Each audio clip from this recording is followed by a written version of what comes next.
नमस्कार, बिहार तक देख रहे हैं आप और आपके साथ मैं हूं आशीष अभिनव और मेरे साथ है हमारे सहयोगी इंद्र मोहन।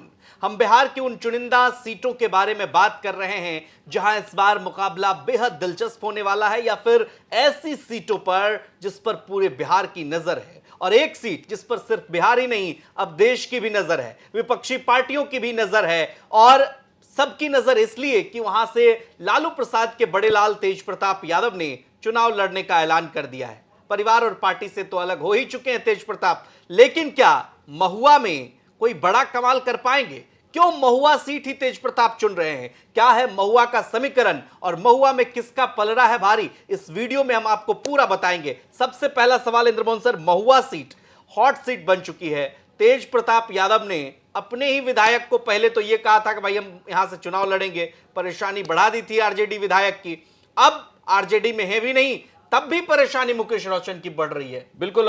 तेज प्रताप यादव ने जब तेज प्रताप टीम बनाई है तो उसके अंतर्गत वो महुआ से चुनाव लड़ने का दावा कर रहे हैं। वो कई बार महुआ जा भी चुके हैं, बिहार तक ने वो दिखाया भी है कि किस तरीके से महुआ में उनकी रैली हुई है, घर में गए, वहाँ खाना वाना खाया। तो पूरी महुआ में उनको लेकर तैयारी पूरी है उनके समर्थकों की। लेकिन क्या महुआ इतना आसान होगा तेज प्रताप के लिए? ऐसा तो नहीं कि इसी महुआ में तेज प्रताप का बोरिया बिस्तरा समेट भी दिया जाए, क्योंकि महुआ का अगर आप देखें तो यादव और मुस्लिमों से वो क्षेत्र में सबसे ज़्यादा वो वोटर प्रभावित करते हैं। ये आरजेडी का वोट बैंक है। अगर उन्हें लगेगा ये एक बार को कि ये वाली सीट अगर जीतते हैं तो इससे सरकार बनने में कोई फायदा नहीं होगा, तो वहाँ दिक्कत हो सकती है। क्योंकि अगर जैसे तेज प्रताप अब बयान दे रहे हैं कि भाई किसी भी कीमत पर आरजेडी में नहीं जाऊंगा, तो गीता और कृष्ण भगवान की कसम खा रहे हैं तो ऐसे में वहां मुश्किल है। मुश्किल इतनी भर नहीं है। दरअसल उस सीट महुआ की सीट पर अगर पिछले चुनाव में आप देखें तो मुकेश रोशन जो आरजेडी कैंडिडेट थे उन्हें वोट आया 62,580, और आशमा परवीन जो जेडीयू की उम्मीदवार थी उन्हें वोट आया 48,893। यहां एक फैक्टर काम कर गया था, वो थे संजय कुमार सिंह। ये लोजपा से चुनाव लड़ गए, चिराग की पार्टी से। और इस बार भी चर्चा इनकी है, चिराग चाहते हैं कि ये सीट इन्हें दे दी जाए, यहां उम्मीदवार उतारा जाए। अगर यहां उम्मीदवार उतारते हैं तो मुश्किल फंस जाएगी। अब आप देखिए, यहां अभी तो 3 त्रिकोणीय मुकाबला हुआ। उस मुकाबले में आप जीत हार का अंतर देखें तो जेडीयू और एलजेपी का वोट आप जोड़ दीजिए तो बराबर हो जाता है। हाँ। मतलब वो तो फिर जेडीयू जीत जाती अगर एलजेपी वहां पे नहीं खड़ी होती। लेकिन ये सीट छिनी सिर्फ एलजेपी की वजह से। जब त्रिकोणीय मुकाबला हुआ, यह मुकाबला जब तेज प्रताप आएंगे और इसमें से कोई एक ही पार्टी रहेगी तो यह तेज प्रताप किसका वोट काटेंगे? तेज प्रताप आरजेडी का वोट काटेंगे। नहीं, तो इस पे एक सवाल है, जैसे आपने कहा, इसको जरा और आसानी से समझते हैं कि लोक जनशक्ति पार्टी रामविलास एक बड़ा फैक्टर थी वहां पे पिछले चुनाव में। अब जेडीयू और चिराग पासवान एक साथ हैं, ठीक है। समझौते में किसके पास ये सीट जाएगी ये कहा। 6-7% कुर्मी वोटर भी हैं वहां पे, जैसा कि ग्राउंड पर वहां पे जो वरिष्ठ पत्रकार हैं उन लोगों से बातचीत के आधार पे भी, और जो आंकड़े हैं, कुर्मी वोटर नीतीश कुमार की तरफ इंटैक्ट रहते हैं। कहा जाता है कि वो उनके परंपरागत वोटर है महिलाओं के अलावा। तो अगर चिराग पासवान वाला एडिशनल वोट और जेडीयू का अपना वोट प्लस नीतीश कुमार का वोट बैंक काम करेगा तो सीटें तो फंस सकती है फिर। नहीं, देखिए ये सीट फंसेगी जरूर। महुआ में चाहे तेज प्रताप चुनाव लड़े या मुकेश रोशन चुनाव लड़े, ये सीट फंसेगी हर हाल में। आप इसे ऐसे भी समझिए कि महुआ की सीट पर जेडीयू ने मुस्लिम उम्मीदवार ही क्यों दिया, आशमा परवीन को क्यों उम्मीदवार बनाया गया? वो इसलिए क्योंकि मुस्लिम वोट को वहां पर तोड़ा जा सके। मुस्लिम वो जितने चुनाव लड़ रहे थे, आशमा परवीन मुस्लिम उम्मीदवार थी। मुस्लिम वोट बंटने के ही बावजूद वहां पर 48,000 लगभग 49,000 उन्हें वोट आया है। अगर मुस्लिम वोट नहीं टूटता तो उन्हें वोट इतना नहीं आता। दूसरी समस्या ये भी है कि महुआ में लगभग 35% मुस्लिम और यादव के वोटर हैं। तो कुल वोट अगर आप समझिए कि अगर ये मुकाबला, क्योंकि अब तो ये तय है कि तेज प्रताप लड़ेंगे और मुकेश रोशन, आपको याद होगा कि जैसे ही ये बात उठी, जब पार्टी में थे तेज प्रताप और वो महुआ चले गए थे, उन्होंने दावा कर दिया, जब अपने रिपोर्ट बिहार तक के रिपोर्टर को उन्होंने कहा कि मैं तो महुआ लड़ूंगा चुनाव। उसके बाद उसी दिन शाम को मुकेश रोशन लालू यादव को लेकर चले जाते हैं महुआ। ये मैसेज क्लियर कर दिया गया कि भैया लालू यादव तो मुकेश रोशन के साथ हैं। उसके बाद देखिए कि वैशाली में जब बिहार अधिकार यात्रा पर तेजस्वी यादव निकले तो आखिरी रैली कहां हुई, जहां विवाद हुआ है पीएम मोदी की मां को गाली देने का, वो मुकेश रोशन का विधानसभा क्षेत्र महुआ है। इसी महुआ में वो विवाद भी हुआ है। तो मुकेश रोशन के पास तेजस्वी भी पहुंच गए, तेजस्वी के साथ मंच पे वो खड़े थे। ये भी साफ हो गया कि भाई तेज प्रताप अगर खड़े हो रहे हैं तो क्या आरजेडी वहां कैंडिडेट नहीं देगी? बिल्कुल नहीं, आरजेडी वहां कैंडिडेट देने जा रही है और आरजेडी की ये जीती हुई सीट है। तो मुकेश रोशन यहां पर कैंडिडेट हो जाएंगे। मुकेश रोशन कैंडिडेट होंगे, जेडीयू और संजय सिंह में से कोई एक, एलजेपी से किसी मतलब एक के पास सीट रहेगी, एनडीए का ही कैंडिडेट मान लिया बिल्कुल जाए एनडीए सर। का एक कैंडिडेट होगा। और फिर तेज प्रताप यहां मुकाबले में त्रिकोणीय मुकाबले के लिए आएंगे।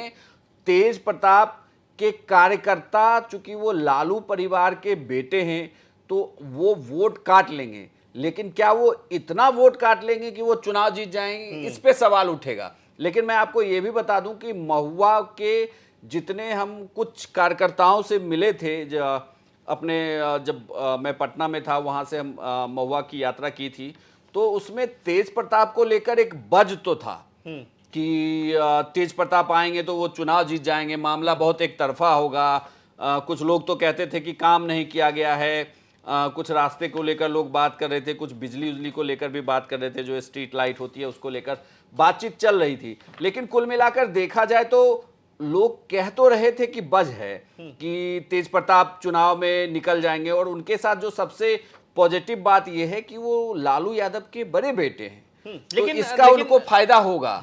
लेकिन आरजेडी जब वहां पे खड़ी होगी चुनाव में, तो मुकेश रोशन कुछ ना कुछ तो वोट काट रहे होंगे वहां। मुकेश रोशन काट रहे होंगे। एक और सवाल है, चूंकि आपने अभी कहा, जिक्र किया, देखिए चुनाव में कब कौन किस पर भारी पड़ जाता है ये कहना थोड़ा मुश्किल हो जाता है। ऐसा दौर भी बिहार राजनीति में हुआ जब लालू प्रसाद यादव को भी शिकस्त झेलनी पड़ी, राबड़ी देवी को भी चुनाव हारना पड़ा राजीव प्रताप रूडी से, या लालू प्रसाद को हारना पड़ा शरद यादव से। एनडीए में एक और फैक्टर काम कर रहा है इस सीट पर, रविदास और पासवान वोटर वहां पर निर्णायक भूमिका में है।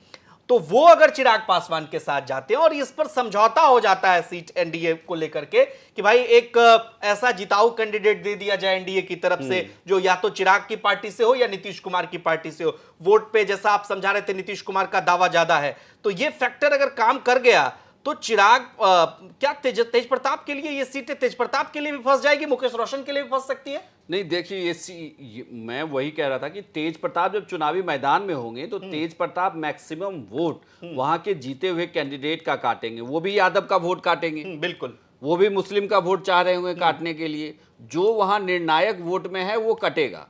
उसके बाद अगर नीतीश कुमार का वोट बैंक एक साथ वोट कर जाता है, चिराग का जो रविदास और दलित वोट है वो अगर एक साथ वोट कर जाता है, तो यहां एनडीए के लिए आसान होगी। सिर्फ तेज प्रताप चूंकि इस क्षेत्र से रह चुके हैं विधायक, उनका काम किया है, वो लोगों को जानते हैं, लालू यादव के बड़े बेटे हैं, तो उनकी अपनी एक फैन फॉलोइंग है। और जब वो चुनाव लड़ रहे होंगे तो समझिए कि टीम तेज प्रताप जो बनाई गई है, वो उस पूरी टीम तेज प्रताप की ये कोशिश होगी कि उसे वो चुनाव में तेज प्रताप को तो जरूर जीत दिलाएं। तो इसलिए तेज प्रताप की राह यहाँ आसान है। लेकिन इसको आप ऐसे मानिए कि जब मुकेश रोशन हो जाएंगे और एनडीए का कोई कैंडिडेट होगा, एनडीए अगर अपने वोट बैंक को समेट के रखता है, उसमें बिखराव ना हो, अगर वो एलजेपी की तरफ से संजय सिंह हो, चूंकि जेडीयू में आसमा परवीन की मुलाकात हो चुकी है नीतीश कुमार से, ये कहा जा रहा है कि उन्होंने तो टिकट ले लिया है जैसी बातचीत चल रही है। लेकिन अगर ये तय मानिए तो उसके बाद अगर वहाँ मुस्लिम वोटों में भी बिखराव हो जाए और ये अपना अनुसूचित जातियों का जो वोट बैंक है उसको अगर इन्होंने समेट लिया, वो लगभग कहते हैं कि इस क्षेत्र में 21% के आसपास है, जिसमें पासवान और रविदास वोट बैंक की बहुलता है, 10-12% वही है। तो अगर ये समेट लेते हैं तो ये तो तय मानिए कि यहाँ पर मुकाबला त्रिकोणीय जब होगा, तो जब दो लड़ रहे होंगे तो तीसरे में फायदा एनडीए को हो सकता है। लेकिन मेरा ये मानना है कि चूंकि तेज प्रताप की लोकप्रियता बहुत है, तेज प्रताप के साथ किसी भी जाति के युवा वोटर को वो एक बार जोड़ सकते हैं, जो खास करके यादव समुदाय से आते हैं, उसको वो अपने पाले में कर लेंगे। अगर वो अपने पाले में कर लें तो यहां समझिए कि मुकेश रोशन बिल्कुल वाइप आउट हो सकते हैं। मुख्य मुकाबला तेज प्रताप वर्सेस एनडीए होगा। अगर एनडीए का ने वहां पर अपनी पूरी तैयारी नहीं की तो तेज प्रताप बहुत आराम से चुनाव जीतते हुए नजर आएंगे। ठीक है, बाकी सवाल और बाकी राय जनता पर छोड़ते हैं कि आखिर महुआ का बबुआ आखिर बनेगा कौन, चूंकि महुआ सीट सबसे हॉट सीट बन चुकी है बिहार में इस वक्त। तेज प्रताप यादव ने यह साफ कह दिया है कि भाई आरजेडी में तो हम अब कतई नहीं जाएंगे, वो गीता और कृष्ण की कसम खा रहे हैं। दूसरी तरफ मुकेश रोशन है, वो लगातार ये दावा कर रहे हैं कि वही लड़ेंगे। जैसा कि सर ने बताया अभी कि लालू प्रसाद यादव हो या तेजस्वी यादव हो, मुकेश रोशन के लिए बैटिंग भी कर रहे हैं। तीसरा पक्ष जेडीयू और एलजेपी में से किसको टिकट जाता है ये देखना दिलचस्प होगा। आप पर छोड़ते हैं जवाब, राय आप बताइए अपने कमेंट बॉक्स के जरिए कि आखिर क्या होगा महुआ के रण में इस बार, किसका पलड़ा होगा भारी। बाकी तमाम खबरों के लिए आप देखते रहिए बिहार तक।